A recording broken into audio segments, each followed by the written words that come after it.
Iorana, o Gerald Redor to'u ioa, e parau vau ma'a vahi iti reo Tahiti. No te whenua marite au, no te oire no Houston, Texas. E ho e tamari'i ta'u, o Grace tōna ioa. Whaatai au te ukulele, pehe pehe au himene reo Tahiti. That was my tried and introduction in the Tahitian language.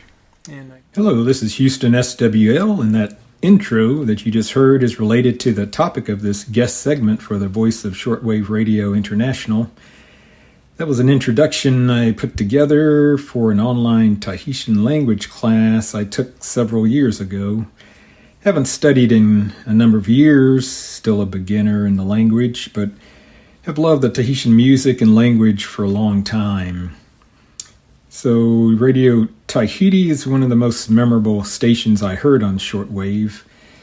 Checked my old logbook entry. I found one from September the 2nd, 1978 on 15170 kilohertz from 0420 to 0500 UTC, with another logbook entry dated August 14th, 1979 on 11825 kilohertz from 0510 to 0537 UTC. This was heard on a GE multiband radio with 2 shortwave bands, no digital readout, just on the whip antenna. But as a teenager in the U.S., hearing Radio Tahiti and the Tahitian music over shortwave was a magical experience. I'd never heard anything like that in my fairly young life, and I don't know if you ever read, shortwave radio truly was an armchair to the world, and I think it still is. So hearing this island music from Radio Tahiti impacted me years later when I started playing the Hawaiian ukulele. I would meet friends to sing and play Hawaiian songs, and eventually I bought a Tahitian ukulele and learned to sing and play a number of songs in Tahitian as well. So if you will humor me, I'll play my attempt at this Tahitian song called Motu Uta. Tahiti nui, he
All right, thank you for humoring me and being a captive audience.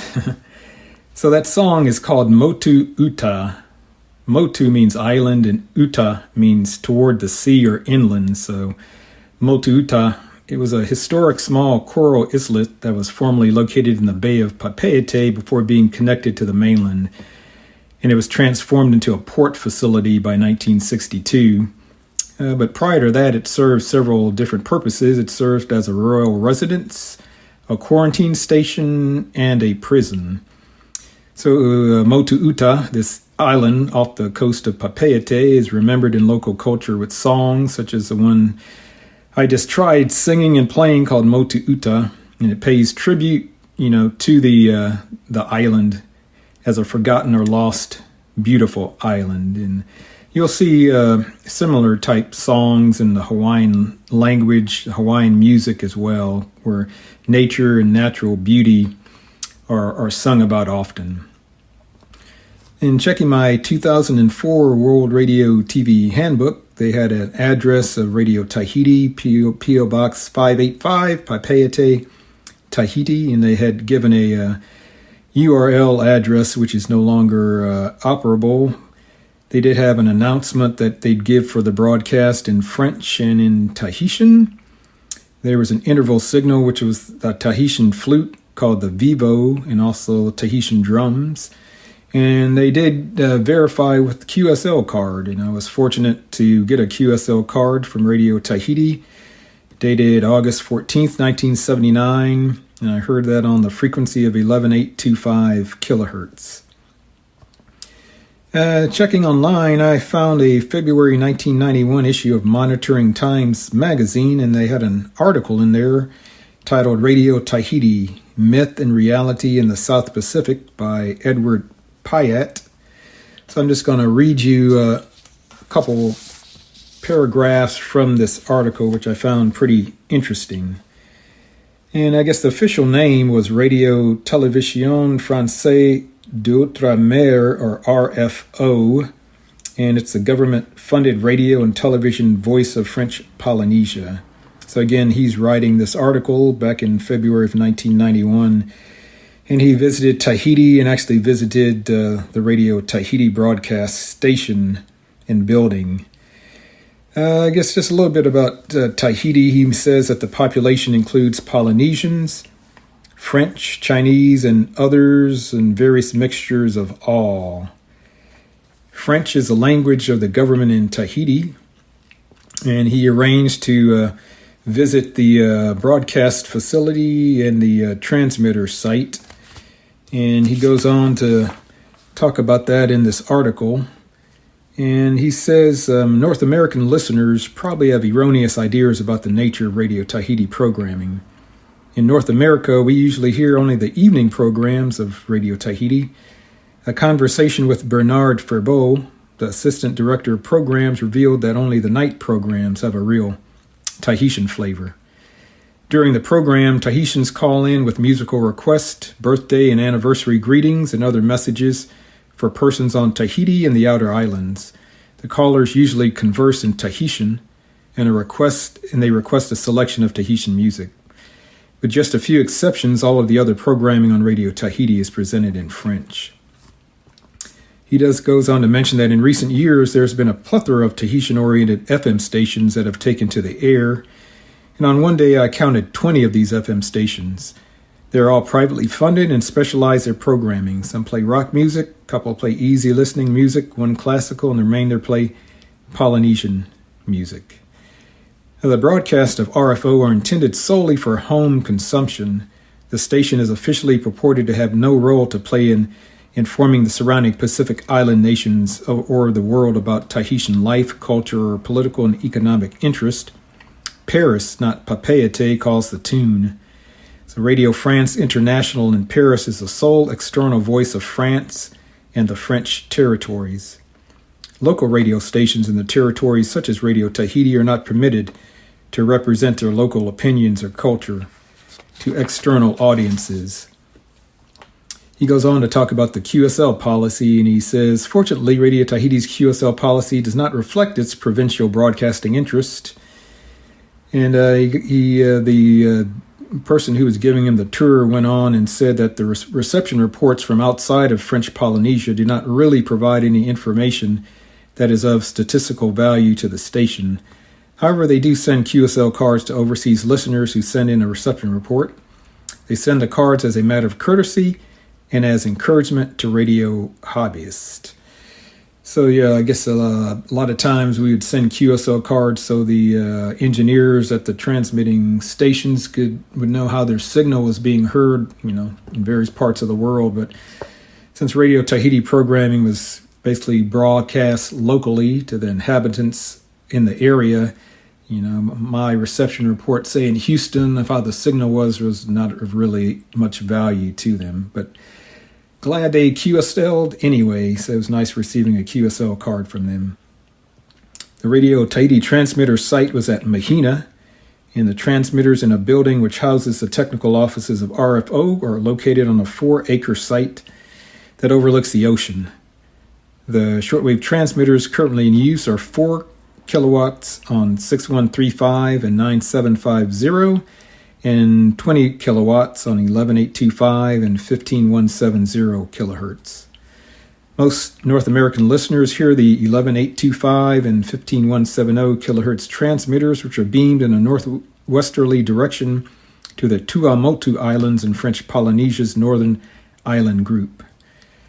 Future plans about the station: there were 2 new transmitters due to be placed in service in 1990.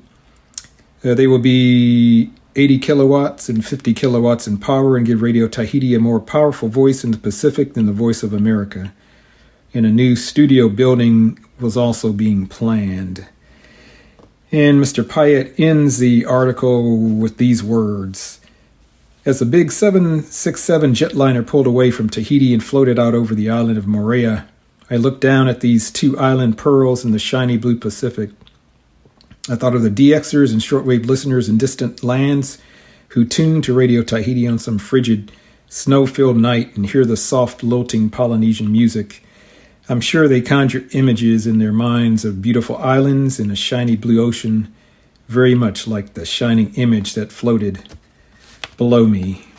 And I guess his words there sum up my sentiments exactly. As I mentioned, as a young teenager, turning on the shortwave radio and hearing this island music I'd never heard before, truly was magical. It could take you away to a place you could only envision in your mind. And if you like the Tahitian music like I do, you can still hear that. There are some internet radio stations available. One is called Tiare FM. Tiare means flower. And you can find that on www.tiare.fm. So that's one word, tiarefm.pf. And they also have an app that you can download. There's another station called Radio Mareva Reva. And if you just search that on the internet, the URL is a little long, but you should be able to search that. So that's Radio Mareva Reva. That's MAREVAREVA.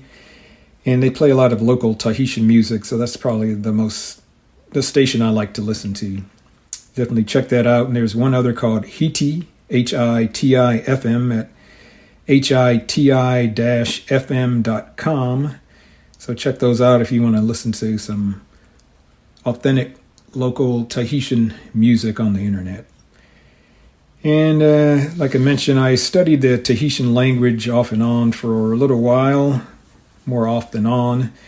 But it's called Reo Tahiti, and that's the most prominent of the indigenous Polynesian languages spoken in French Polynesia, or Reo Maohi.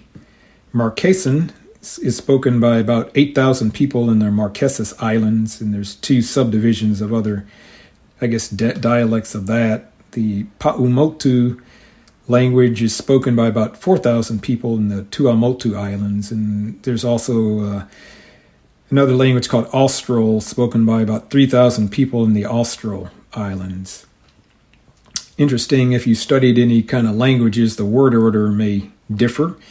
So in Tahitian, the word order is verb, subject, object, which is typical of a number of Polynesian languages.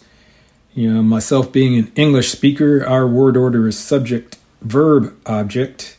And I've studied Japanese a little bit, and that's a subject, object, verb language. So those 3 are different in the word order. So it takes a little bit getting used to if you're so used to hearing, the subject, the verb, and then the object as in English. Now listening for the verb at the beginning of the sentence, say in Tahitian, definitely takes some practice. But sadly, the language is dying in Tahiti. I came across some YouTube videos of a lady who was from Switzerland. She's actually living in Tahiti with her husband, and she's studied the language and taking lessons there. But she and I talked by email, and she said, the language is slowly dying. I think a lot of the younger kids, as is common, I think, with any language, don't have quite the interest. And French is the official language, so speaking Tahitian is not as important for a lot of people. And the same thing was happening in the Hawaiian language as well. But from what I've read, there's been a resurgence in trying to keep the language alive. And so more people are teaching the language and trying to learn it that is Hawaiian. So I did put together a PDF of Tahitian language resources, which in the English language are very, very scarce. So that's one of the problems in trying to learn this language. There is a lady from Tahiti living in the U.S. has started a online Tahitian language site called Polylingual, and she also has a Facebook Reo Tahiti group. So that's a good resource for English speakers. There's more material in the French language for learning Tahitian than there is in English. And I'm going to play you at the end some little short clips of the broadcast from Radio Tahiti. But you heard me trying my hand at Motu Uta, the song, and I was playing a Tahitian ukulele, as they would call it. It's also called a Tahitian banjo, because it's similar to a regular banjo you might hear in bluegrass music, or somewhat similar, because it has a soundboard. And the bridge sits on top of the soundboard. The banjo normally has some type of skin, but the Tahitian one has a wooden round sound hole. The bridge sits on top of that, and it's just held in place by string tension, similar to a banjo. Sound comes out the back. Interestingly, the strings on a Tahitian ukulele are basically monofilament fishing line or something similar to that, which gives it its unique sound. So if you ever heard the sound of Tahitian ukulele, I think you'll never forget it because it is unique. But the style of playing that is different than playing a Hawaiian ukulele. They use a lot faster strum, and a regular normal ukulele has 4 strings, where a Tahitian ukulele has 4 strings, but they're doubled.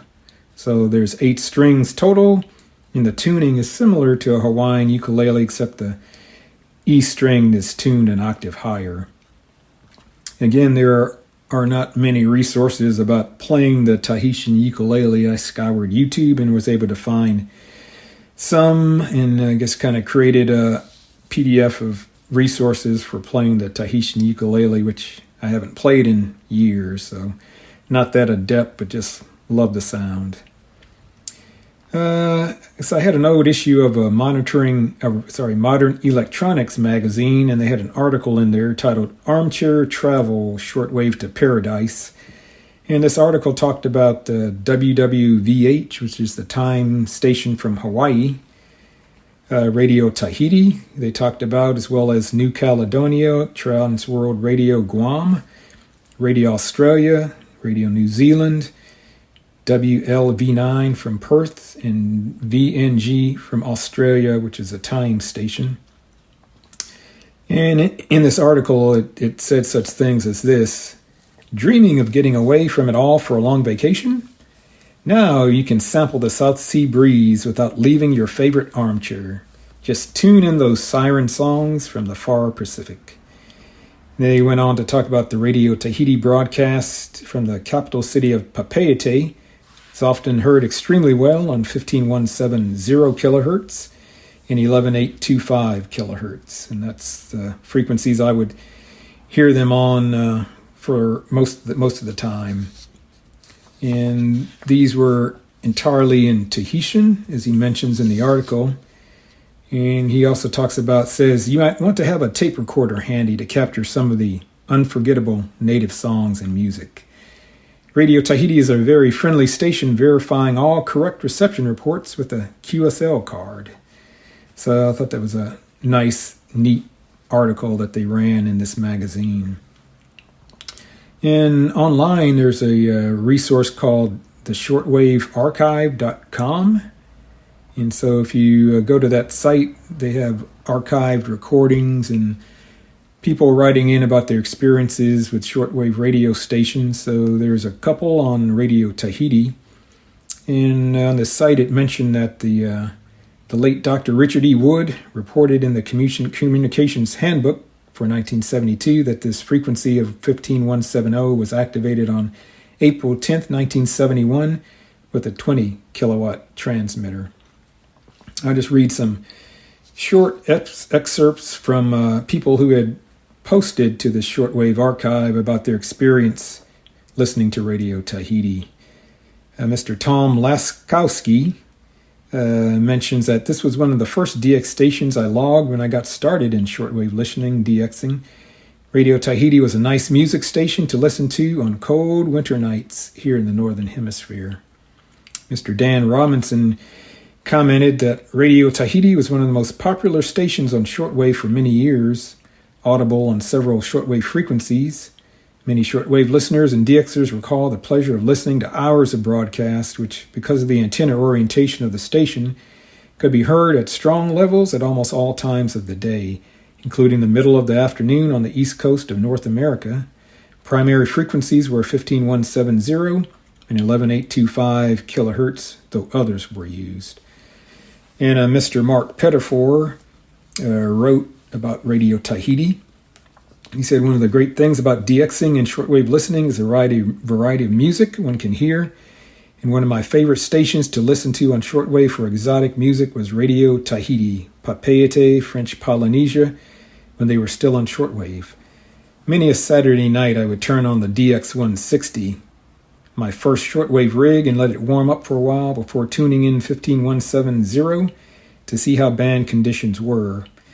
If the band was good, I'd get ready to record through the air. Once I started recording, I'd often leave the room and shut the door, because having three brothers around meant the possibilities were high for having extraneous interference on my recordings. Saturday evenings were a good time to tune in because of a music program that aired with a good selection of island music. The program had an announcer who spoke in the island vernacular, parentheses, Tahitian, and when that program ended, they switched to French. So this was mentioned in the article I just read you from the Monitoring Times, that they would broadcast basically local programming that Tahitians would call in for and ask about certain local Tahitian music to be played. And he also posted a recording of Radio Tahiti that he had made. And I think I will play you a clip of that. I guess I actually found that on a site called archive.org. And so when I'd done my segment on Radio RSA, I was able to find some recordings on there of Radio South Africa. Also a couple on Radio Tahiti, so and other shortwave broadcast stations, and probably anything else that people have recorded and posted on the site. You can do a search and find that out. So Mr.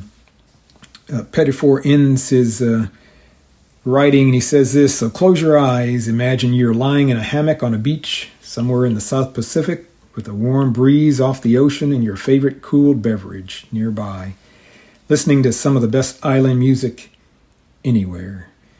So I'm going to now play you a short clip from the archive.org.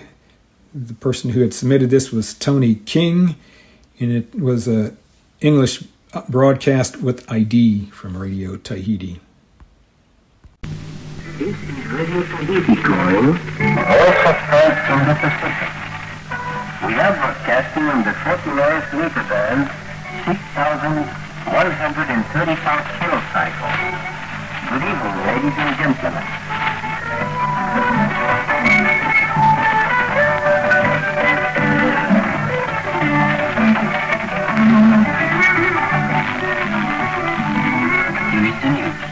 All right, next I'll play you a part of a recording that Mark Pettifor sent in.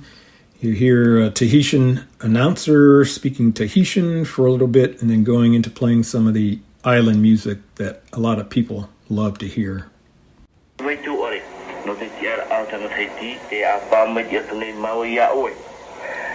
Mamãe tuvo aí o oi para falar da nossa tem a Yani e Pascal e hoje.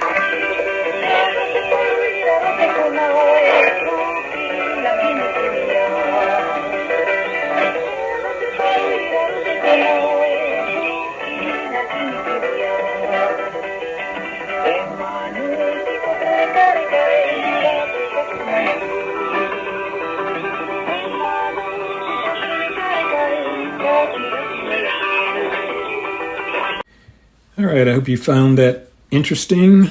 You can go back on archive.org and look these up and listen to the whole recording. The one by Mark Pettifor is, I think it's about 30 minutes. So you can go and get your fill of listening to Radio Tahiti back in the day from these old broadcasts.